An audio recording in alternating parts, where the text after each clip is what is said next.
Well, let me tell you about Ahab, the human being of Middle Eastern descent. He had emeralds and rubies, which he never ever flaunted, and he worked hard and was a success. He wore a big old keffiyeh, which is the traditional headscarf of Middle Eastern men. And every evening about 9 p.m., because he had work the next day, he'd jump on his camel named Clyde and ride silently through his gated community to the Sultan's abode, where he would low-key meet up with Fatima, a strong, independent woman who don't need no man. Because like him and her had a thing going which I would describe as almost mutually exclusive, but definitely consensual. And as he entered the gate code and tried to find an uncovered parking spot, his voice would cut through the still night desert air, and he said, Barakallahu feek, which means God bless you. What a nice human being. And Clyde would say, nothing because he's a camel, you guys. Well, he brought his camel to a gentle halt, because animals have feelings. He jumped off Clyde, snuck in through the back door, but not in a creepy way.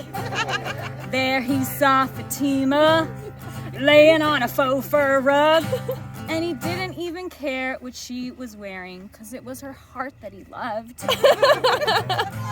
There she was, ladies and gents, in all her radiant inner beauty, eating a charcuterie board, an Impossible burger, and raw sprouted cashews, and drinking a LaCroix, listening to a true crimes podcast. Hold on one second. Watching Stranger Things Season 4, and reading a food blog when all she really wanted was a recipe on how to make homemade bone broth. And Ahab walked up to her and he said, Ik hou van ya, which is Frisian, but it actually makes sense since a lot of the world's actually bilingual. And she said, I can't figure out this bone broth recipe. Do you just want to get DoorDash? Well, all of a sudden, the Sultan walked in. He didn't knock, so this one's on him. He and Fatima were caught by surprise, and the Sultan was like pretty mad and stuff. Well, the Sultan charged at Ahab because ignorant people often resort to violence. But he fled with Fatima, and out of the condo they ran.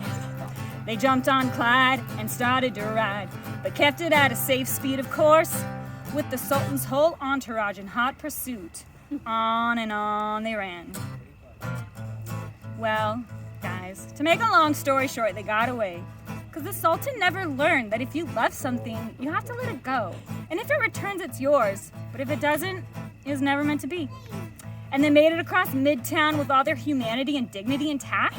And they rented a nice little one-bedroom, basically closet for $2,500 a month and lived happily ever after. And that's the story about Ahab, the human being of Middle Eastern descent. Ahab, the human being of Middle Eastern descent.